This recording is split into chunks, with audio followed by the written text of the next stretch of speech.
नमस्कार। आज हम पॉपुलर हॉस्पिटल के प्रांगण में वाराणसी में स्थित हैं और हमारे बीच आज हमारे पीडियाट्रिक्स डिपार्टमेंट के head of department doctor Alok Bhardwaj sir हैं और साथ में senior paediatrician doctor Prabhat Kumar भी हैं। सर, आज हम चाहेंगे कि आप हमें पॉपुलर हॉस्पिटल के बाल रोग विभाग के बारे में और थोड़ा अपने बारे में एक ब्रीफ इंट्रोडक्शन दें। जैसा कि अधिकतर लोग जानते भी हैं, हमको ऑलरेडी बनारस शहर में प्रैक्टिस करते हुए 32 साल हो गए हैं और institute of medical sciences BHU से MBBS MD करने के बाद रामघाट हॉस्पिटल और उसके बाद सिंह मेडिकल रिसर्च सेंटर और उसके बाद जो है अब पॉपुलर हॉस्पिटल पिछले 12 साल से पॉपुलर हॉस्पिटल में कार्य कर रहे हैं और यहाँ पर पीडियाट्रिक ICU और न्यूनेटल ICU दोनों यहाँ पर स्थापित किया गया है और यहाँ पर 24 घंटे हम लोग जो है सेवा दे रहे हैं और हमारे साथ 4 बच्चों के डॉक्टर्स और हैं फुल टाइम कंसल्टेंट जो और किसी हॉस्पिटल में काम नहीं करते हैं, केवल पॉपुलर हॉस्पिटल में फुल टाइम काम करते हैं। सुबह 8 बजे से 1 बजे तक डॉक्टर प्रभात रहते हैं, उसके बाद डॉक्टर शालिनी रहती हैं, उसके बाद डॉक्टर रोशनी रहती हैं और फिर डॉक्टर प्रभात रहते हैं और उनके अलावा जो है हमारे DNB रेजिडेंट्स भी यहाँ पर 24 घंटे काम करते हैं। सर, आपने पॉपुलर हॉस्पिटल में ICU कब शुरू किया था? पॉपुलर हॉस्पिटल में ICU स्टार्ट किया था 2012 में और तकरीबन जो है हम लोग को यहाँ पर 12-13 साल हो गए काम करते, 11-12 साल हो गए काम करते हुए, एग्जैक्टली महीना नहीं याद है। और जब स्टार्ट किया था तो एकदम स्क्रैच से स्टार्ट किया था और आज हम लोग इस बात का फख्र महसूस करते हैं कि वाराणसी शहर को हमने एक अच्छा PICU और NICU दिया है, जहाँ पर बनारस ही नहीं अपितु पूर्वांचल के सभी शहरों से बच्चे यहाँ पर रेफर होकर आते हैं जो बहुत सीरियस होते हैं और उनको हम लोग ICU में एक उचित दर पर उनका इलाज करते हैं। सर, आपने एक बहुत अच्छी बात बताई कि आपने PICU और NICU की भी इस्टेब्लिशमेंट की थी। हमें ये जानना है कि बच्चों का ICU कितने तरह का होता है? डॉक्टर प्रभात, बच्चों का ICU कितने तरीके का होता है, कुछ आप बताइए। नमस्कार, मैं डॉक्टर प्रभात, सीनियर पीडियाट्रिशियन पॉपुलर हॉस्पिटल। मैं यहाँ पे 2014 से कार्यरत हूँ और हम लोगों ने यहाँ पे सरसेप के साथ मिलकर एक पूरी टीम के साथ बहुत अच्छे सिस्टम से पीडियाट्रिक्स का में ICU, PICU, NICU का शुरुआत किया। जब हम लोग बात करें ICU का, तो बड़ों का जैसे ICU होता है वैसे बच्चों का अलग होता है, नवजात का अलग होता है। बच्चों का ICU में जिसमें वेंटिलेटर हाईएस्ट लेवल का होता है उसको PICU बोलते हैं, उससे थोड़ा लो लेवल का उसको HDU बोलते हैं और उसी तरह से नवजात बच्चों का भी ICU होता है, इसको NICU बोलते हैं, जिसमें कि वेंटिलेटर और लेवल 3 की सुविधाएँ हैं और जिसमें वेंटिलेटर नहीं करते हैं, CPAP या ऑक्सीजन देते हैं, उसको SNCU बोलते हैं, लेवल 2 NICU बोलते हैं। तो इस तरह से अगर हम कैटेगराइज करें तो 4 तरह के ICU होते हैं बच्चों का, PICU, HDU, NICU और SNCU। और जो सबसे इम्पोर्टेंट चीज़ है कि कोई भी प्रेगनेंसी जो कि बहुत ही प्री मैच्योर आपको एक्सपेक्ट कर रहे हैं कि हो सकती है या बच्चे के अल्ट्रासाउंड में आपको पता चल रहा है कि कुछ दिक्कत है और बच्चे को इमीडिएटली डिलीवरी के बाद जो है ICU के NICU की ज़रूरत है, तो पॉपुलर हॉस्पिटल में लेवल 3 नर्सरी होने के कारण और हर डिलीवरी क्योंकि की जो है नवजात शिशु विशेषज्ञ उसको अटेंड करता है और 24 घंटे नवजात शिशु विशेषज्ञ परिसर में पॉपुलर हॉस्पिटल के रहता है, इसलिए उस तरह के माताओं के लिए प्रसव कराना यहाँ पर बहुत ही उचित रहता है। और उस तरह के जो प्रेशियस प्रेगनेंसी होती है या कॉम्प्लिकेटेड प्रेगनेंसी होती है, जैसे एक्लेम्शिया है, प्री एक्लेम्शिया है, ऑब्स्ट्रक्टेड लेबर है, या जो है किसी भी मदर को ज़्यादा परेशानी है, तो उस स्थिति में पॉपुलर में आप अगर जो है अपनी डिलीवरी कराते हैं, हमारे यहाँ IVF की जितनी प्रेगनेंसीज होती हैं उसमें ये पहले हमारे यहाँ आते हैं और IVF के बाद जो है यहाँ पर 7वें महीने, 8वें महीने, 9वें महीने पे जैसा जिसको ज़रूरत हो उस हिसाब से उनका जो है ऑपरेशन से या नॉर्मल डिलीवरी से बच्चे होते हैं और उसके बाद हमारे NICU में उनकी देखभाल होती है और उनका सुचारू रूप से 24 घंटे ध्यान रखा जाता है। सर, हमें यह भी बताइए कि आपके PICU और NICU में किस प्रकार के मरीजों का और नवजात बच्चों का भी इलाज किया जाता है? हमारे यहाँ जो हॉस्पिटल टर्शियरी केयर सेंटर के रूप में डेवलप किया गया है, मतलब रेफरल सेंटर बोलते हैं। रेफरल सेंटर का मतलब हुआ कि जो भी छोटे अस्पताल या जिनके पास इतनी सारी सुविधाएं नहीं है, वो सीरियस बच्चों को बड़े अस्पताल में सारी सुविधाएं उपलब्ध जहाँ पे हो वहाँ भेजते हैं। हम लोग एक टर्शियरी केयर सेंटर होने के चलते हर तरह की इमरजेंसी को टैकल करने में, हर तरह के सीरियस मरीज को टैकल करने में सक्षम है। हर तरह के कहने का मतलब हुआ कि कार्डियक बीमारी हो, बच्चे का हार्ट का प्रॉब्लम हो, बच्चे का किडनी का प्रॉब्लम हो, बच्चे का लीवर का प्रॉब्लम हो, बच्चे का लीवर काम नहीं कर रहा हो, जॉन्डिस ब्रेन पे चढ़ गया हो, बच्चे का किडनी काम नहीं कर रहा हो, डायलिसिस की ज़रूरत हो, बच्चे का हार्ट का प्रॉब्लम हो गया हो, हार्ट में होल हो, ये सारी चीज़ें हो, बच्चे का ब्रेन का प्रॉब्लम हो, हेड इंजरी हो, खून का थक्का जम गया हो, बच्चे को किसी भी तरह की आनुवांशिक बीमारी है और उसको ऑपरेशन की ज़रूरत है, जैसे खाने का नली नहीं बना हो, लैट्रिन का रास्ता का नली नहीं बना हो, वो सारी चीज़ें बनाना। तो हमारे हॉस्पिटल में हर एक तरह की सुविधाएं उपलब्ध है। सिर्फ 2 चीज़ें हम लोग नहीं कर सकते हैं, ऑर्गन ट्रांसप्लांट हम लोग अभी नहीं करते हैं और हार्ट का ऑपरेशन नहीं करते। इनको छोड़ के बाकी जितने तरह की इमरजेंसी होती है, जितने तरह की बीमारियां होती हैं, जिनका इलाज पॉसिबल है, वो पॉपुलर हॉस्पिटल में हम लोग करने के लिए सक्षम हैं। सर बहुत बहुत धन्यवाद ये बताने के लिए। ये मेरे मन में भी एक सवाल था कि यहाँ बच्चों की डायलिसिस होती है या नहीं, लेकिन आपने ये हमारा डाउट भी क्लियर कर दिया। सर ये भी हमने सुना है कि दिल्ली मेदांता से भी यहाँ डॉक्टर आते हैं हार्ट के स्पेशलिस्ट, तो सर उसके बारे में कुछ बताइए। आपने बिल्कुल ठीक सुना है। पॉपुलर हॉस्पिटल का tie up Medanta hospital Gurugram के साथ है और हमारे यहाँ विगत कई वर्षों से डॉक्टर पंकज वाजपेयी, जो कि बच्चों के सबसे अच्छे और सबसे अनुभवी पीडियाट्रिक कार्डियोलॉजिस्ट हैं, वो हर महीने की 5 तारीख को हमारे पॉपुलर हॉस्पिटल में आते हैं और सवेरे आते हैं और शाम तक सारे बच्चों का इको करना, सारे बच्चों का एग्जामिनेशन करना, जो बच्चे हमारे यहाँ NICU और PICU में एडमिट रहते हैं उनका बेड साइड इको करना और सभी बच्चों को दवा देना, और जिन बच्चों को ज़्यादा बीमारी होती है उनको आगे क्या ध्यान रखना है उसके बारे में उचित सलाह देते हैं डॉक्टर पंकज वाजपेयी मेदांता गुरुग्राम से। उनके अलावा जो है डॉक्टर नीलम मोहन आती हैं, जो कि देश की अग्रणी पीडियाट्रिक गैस्ट्रोएंटरोलॉजिस्ट हैं, और डॉक्टर नीलम मोहन बहुत व्यस्त होने के बावजूद, बहुत सीनियर होने के बावजूद हर महीने की 15 तारीख को पॉपुलर हॉस्पिटल आती हैं और यहाँ पर दूर दूर से बच्चे उनको दिखाने आते हैं जो पेट की बीमारी से ग्रसित होते हैं, जिनको लीवर की बीमारी होती है, जिनको एंडोस्कोपी करानी होती है, जिनको कोलोनोस्कोपी करानी होती है। तो बच्चों के पेट से संबंधित सभी बीमारियों का इलाज के लिए 2 सुपर स्पेशलिस्ट हर माह हमारे यहाँ पर दिल्ली से गुरुग्राम मेदांता हॉस्पिटल गुरुग्राम से आते हैं। सर ये तो पॉपुलर हॉस्पिटल का सौभाग्य है जो हमारे यहाँ इतने अनुभवी डॉक्टर्स आते हैं, लेकिन अगला सवाल मैं ये पूछना चाहता हूँ सर कि अगर जब ये अनुभवी डॉक्टर्स यहाँ रहते हैं, तब उस बीच में कोई बच्चा अगर दूर से आकर दिखाना चाहे तो उसको कैसे ट्रांसपोर्ट किया जाता है? देखिए, ट्रांसपोर्ट करने के लिए हमारे पास जो है ICU वाली सारी एम्बुलेंस नवजात शिशु और बड़े शिशु की दोनों उपलब्ध हैं, और जिस बच्चे को भी ट्रांसपोर्ट करना है हमारे यहाँ से स्टाफ जाता है एम्बुलेंस लेकर के, और उस नवजात शिशु को चाहे वो वेंटिलेटर पे हो चाहे वो ना हो, उसको हमारे यहाँ पर ला करके वापस NICU में एडमिट कराता है। और यही सुविधा पीडियाट्रिक ICU के लिए भी है। और अगर कोई बच्चा बहुत ज़्यादा सीरियस होता है और हमको ज़रूरत लगती है कि उसको और बेहतर सेंटर की ज़रूरत है, या लिवर ट्रांसप्लांट की ज़रूरत है, या कार्डियक सर्जरी की ज़रूरत है, तो उस कंडीशन में हम उस बच्चे को एयर एम्बुलेंस के द्वारा जिस शहर में वो जाना चाहे उसमें भेजने की भी सुविधा जो है पॉपुलर हॉस्पिटल में उपलब्ध है। सर ये पॉपुलर हॉस्पिटल तो काफ़ी काम अपने मेडिकल फील्ड से रिलेटेड चीज़ें कर रहा है, लेकिन ये भी सुना है हम लोगों ने कि यहाँ पे डॉक्टरी की भी पढ़ाई होती है। ये DNB क्या है सर? आपने जो है बहुत अच्छा प्रश्न किया। बेसिकली जब हम लोगों ने देखा कि जो है हम लोग को 10 साल हो गए काम करते हुए, तो क्यों हम इस चीज़ का जो यहाँ पर कार्य हो रहा है इतने हाई लेवल का, उसका अनुभव और लोगों को भी दें।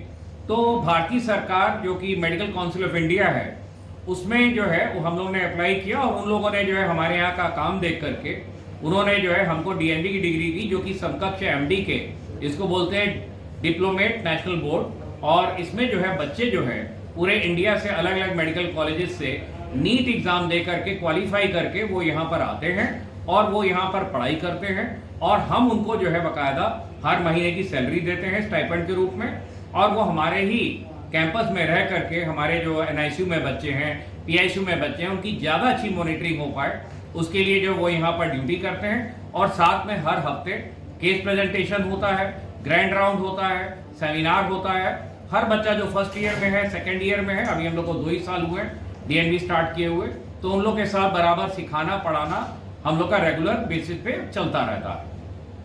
अच्छा, ये जो DNB का कोर्स आपके पास है, ये MCI या जो NMC है उससे मान्यता प्राप्त है इसमें? डॉक्टर प्रभात, डेफिनेटली DNB इंडियन गैजेट से मान्यता प्राप्त है, और MCI जो अब NMC हो गया, नेशनल मेडिकल काउंसिल, उससे रजिस्टर्ड है। कोई भी जो यहाँ से कंप्लीट करके जाएगा, सेंट्रल एग्ज़ाम डीएनबी बोर्ड लेती है, वो एग्ज़ाम पास करेगा तो उसको एक स्पेशलिस्ट का दर्जा मिलेगा, पीडियाट्रिशियन का मिलेगा, और भारत के किसी कोने में पीडियाट्रिशियन के रूप में वो प्रैक्टिस कर सकता है। किसी भी medical council, state medical council में अपना रजिस्ट्रेशन करा सकता है और मान्यता प्राप्त है। और अच्छा। वो किसी भी मेडिकल कॉलेज में भी काम कर सकता है। वो कहीं भी मेडिकल कॉलेज में एमडी की डिग्री के बाद वो जो है वहां पर एज ए कंसल्टेंट काम कर सकता है, एज ए सीनियर रेजिडेंट काम कर सकता है, और अगर वो चाहे तो किसी भी चीज में सुपर स्पेशलाइज्ड एरिया में भी वो जा सकता है। और आगे की भी पीडियाट्रिक की जो सुपर स्पेशलाइज्ड डिग्रीज हैं उनके लिए भी वो जो है अगर एग्जाम दे करके पास करता है तो उसमें भी वो अप्लाई कर सकता है। तो ये डॉक्टर्स जो आते हैं हमारे पास डीएनबी के लिए, ये क्या मेरिट बेसिस पे आते हैं या इनका चयन किस प्रकार से किया जाता है? इनको डेफिनेटली नीट एग्जाम देते हैं, और नीट एग्जाम देने के बाद अगर इनकी अच्छी रैंकिंग होती है तो जो है जितने बच्चे हैं वो और पता करते हैं कि पॉपुलर में कैसी पढ़ाई होती है, तो उस फीडबैक के हिसाब से जो है यहाँ पर बच्चे आते हैं। और हर साल जो है हमारे यहाँ जो है और कम रैंक वाले बच्चे आने यहाँ पे शुरू हो गए, यानी अच्छे बच्चों के हमारे आने की जो है संख्या बढ़ रही है। और आज की तारीख में भी हमारे यहाँ जो बच्चे पढ़ाई कर रहे हैं वो जैसे पटना मेडिकल कॉलेज पीएमसीएच से आए हुए हैं, केजीएमसी लखनऊ से आए हुए हैं, मणिपाल मेडिकल कॉलेज के बच्चे हमारे यहाँ आज भी डीएनबी का कोर्स कर रहे हैं। तो यह कोर्स करने के लिए तो शायद मेडिकल कॉलेज की सुविधा चाहिए होती है, फिर आपको यह मान्यता कैसे मिली? किसी भी कोर्स को शुरू करने के लिए डीएनबी का गवर्नमेंट ऑफ इंडिया से ऑथोराइज जो बोर्ड है, डिप्लोमेट नेशनल बोर्ड, उसमें अप्लाई करना होता है। उनके एक खास सेट स्टैंडर्ड्स हैं, उस स्टैंडर्ड को आप अगर पालन करते हैं, उस लेवल को अचीव करते हैं, वो इसको आकर 3-4 बार मॉनिटरिंग करते हैं। फिजिकली मॉनिटरिंग करते हैं, आपके नंबर ऑफ केसेस का, आपका लेवल ऑफ वर्क का, अवेलेबल रिसोर्सेज का। अगर उनको वो सेटिस्फैक्ट्री मिलता है तभी वो मान्यता मिलता है। इसके लिए हर साल निरीक्षण करते रहते हैं। जैसे medical council of India medical college का निरीक्षण करती है हर साल, वैसे ही हमारे हॉस्पिटल का भी हर साल निरीक्षण करते हैं। स्टैंडर्ड अगर उतना मेंटेन रहता है तभी वो कंटिन्यू करेंगे, नहीं तो डिसकंटिन्यू कर देंगे। अच्छा, ये भी देखा है हम लोगों ने, जब हम मेडिकल कॉलेज में जाते हैं तो उस डिपार्टमेंट का कई यूनिट बने होते हैं। किसी दिन कोई और डॉक्टर साहब देख रहे होते हैं, किसी और दिन अलग डॉक्टर साहब देख रहे होते हैं। ऐसे केस में क्या यहाँ भी अलग अलग दिन अलग अलग डॉक्टर के लिए अलॉटेड है और कोई यूनिट वाला सिस्टम यहाँ भी है? नहीं, हमारे यहाँ पे कोई यूनिट का सिस्टम नहीं है।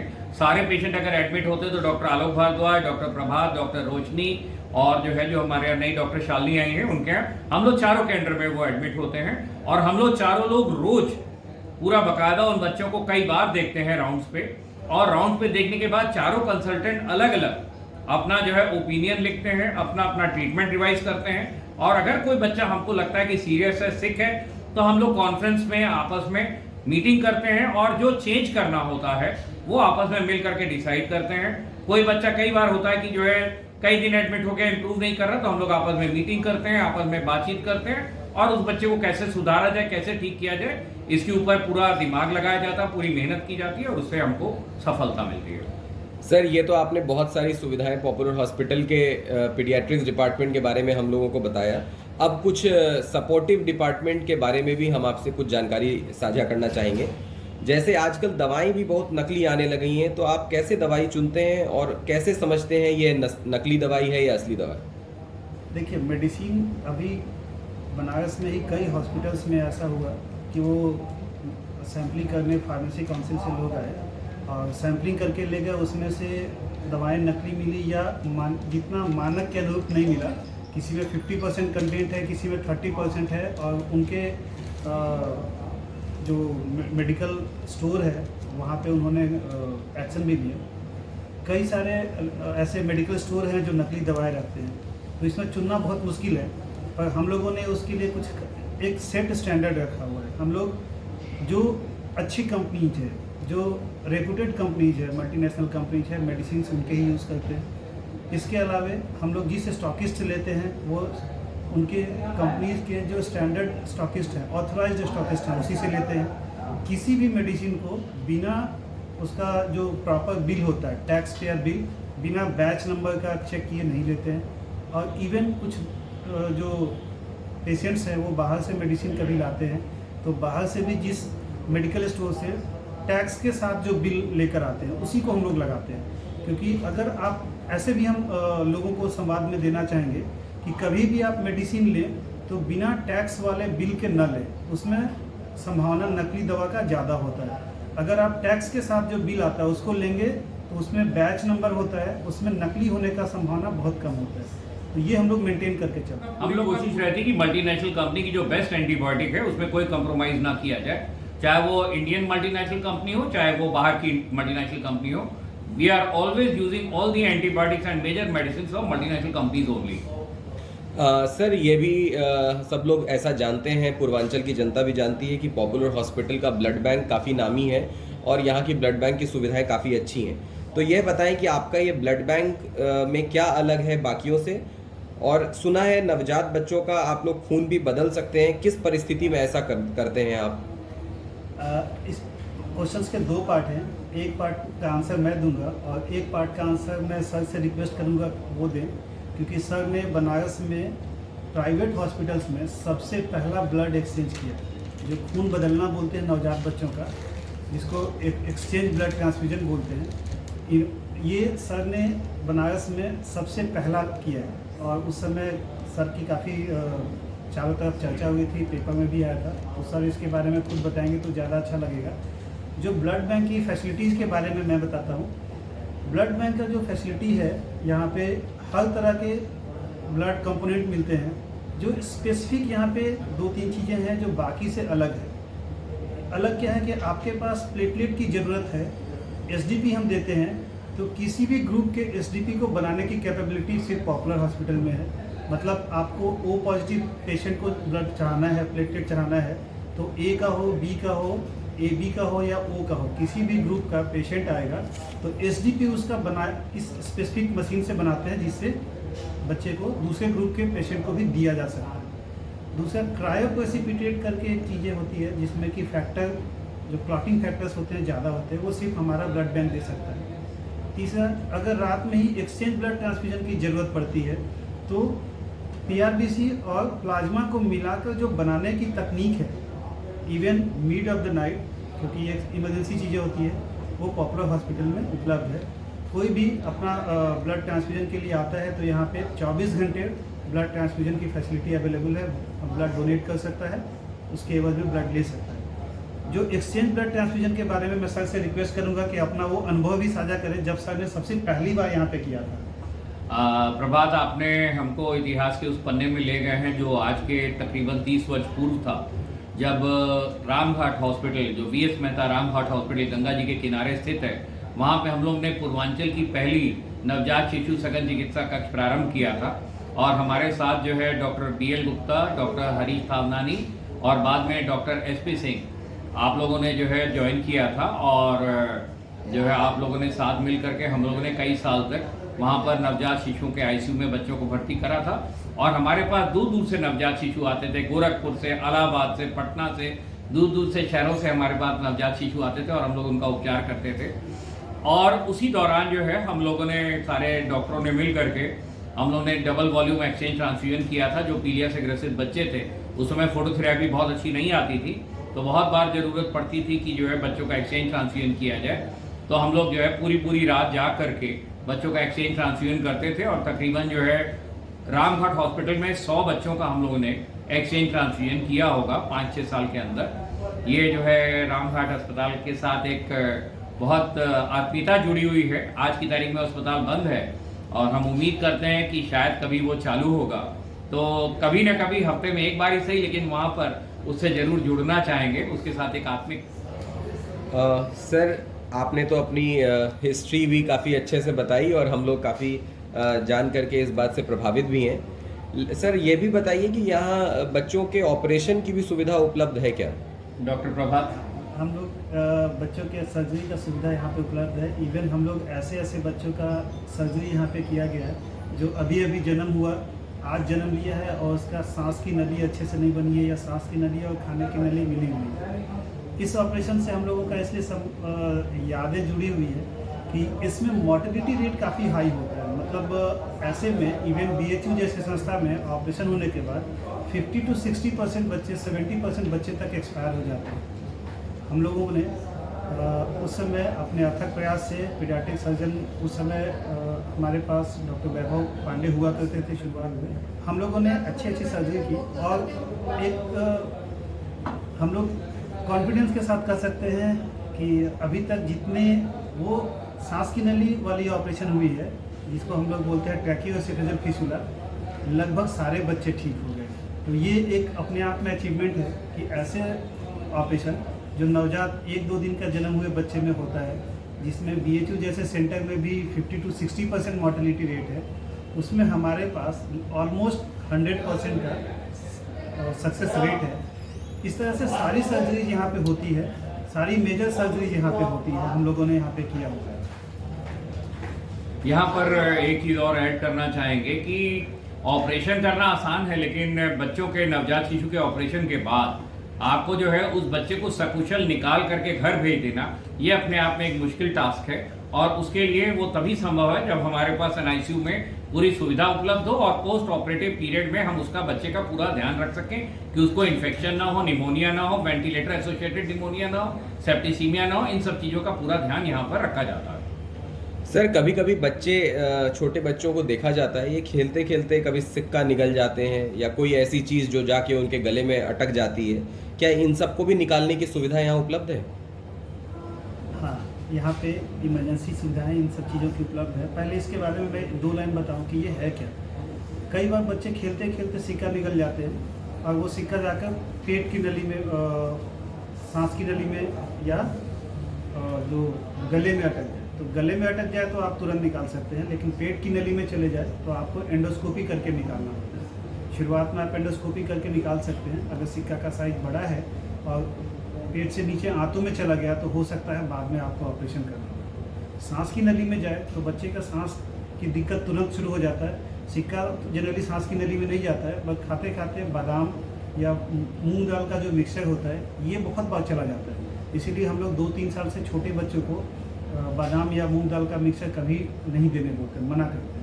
अगर वो चला गया फेफड़े की नली में तो बच्चे को निमोनिया होता है, सांस की दिक्कत बनी रहती है और वो तब तक ठीक नहीं होगा जब तक कि उसको दूरबीन से, जिसको हम लोग ब्रोंकोस्कोपी करते हैं, उससे करके निकाला नहीं जाए। और एक समय 2 दिन 3 दिन अगर आप नहीं निकालते तो धीरे धीरे इतना बढ़ता है कि फिर आप निकाल भी नहीं पाएंगे, तब तक बच्चा एक्सपायर हो जाएगा। तो वैसे कंडीशन में ये इमरजेंसी होता है, तुरंत निकालना पड़ता है। अगर ये सिक्का की जगह पे बच्चा खेलते हुए घड़ी या छोटी जो पेंसिल बैटरी होती है वो निकल गया तो उसको 4 घंटे के अंदर निकाल देना है। अगर 4 घंटे के अंदर नहीं निकालेंगे तो जहाँ जहाँ वो जाएगा अंदर गलाता जाएगा और उस बच्चे में अगर बच्चा ठीक भी हो गया तो आजीवन कॉम्प्लिकेशन बना रहेगा। इसलिए कभी भी सिक्का के जगह पे बैटरी निकल गया हो तो 4 घंटे के अंदर उसको लेकर किसी भी ऐसे अस्पताल में पहुँचे जहाँ वो इमरजेंसी निकालने की सुविधा हो, जो हम लोगों के पास है। बहुत धन्यवाद। आप दोनों लोगों ने हमें बहुत सारी जानकारी दी जो हमें लगता है कि अपने पूर्वांचल और पूरे भारत की जनता को जानकारी नहीं भी होगी पीडियाट्रिक्स से रिलेटेड। और मुझे खुद इन सब बातों को जान करके यह पता लगा कि अगर हमारे बच्चे की भी कोई इलाज में कहीं कमी आ रही हो तो हम आपसे कंसल्ट कर सकते हैं। सर, इसके लिए बहुत बहुत धन्यवाद। और ये इंटरव्यू सर हो सकता है आगे जा कर के काफ़ी लोगों के लिए सहायक साबित हो, इसके लिए हम आपका आभार प्रकट करते हैं। एक चीज़ और जाते जाते मैं नमस्कार करने के पहले आपको बताना चाहूँगा सभी लोगों को जो इस इंटरव्यू को देख रहे हैं, जो इस वीडियो को देख रहे हैं, कि हमारा जो ICU है पीडियाट्रिक ICU, ये next generation ICU, paediatric ICU और नेक्स्ट जनरेशन NICU में हम इसको कन्वर्ट कर रहे हैं। और अगर ऊपर वाला चाहेगा तो हम उसमें काफ़ी हद तक सफल भी हो चुके हैं और कुछ और नई चीज़ों के साथ हम शीघ्र ही आने वाले वर्षों में आपको बनारस में और कई नई चीज़ें अपने ICU के माध्यम से आप सभी बनारस और पूर्वांचल की जनता को देंगे। धन्यवाद। बहुत बहुत धन्यवाद सर, नमस्कार।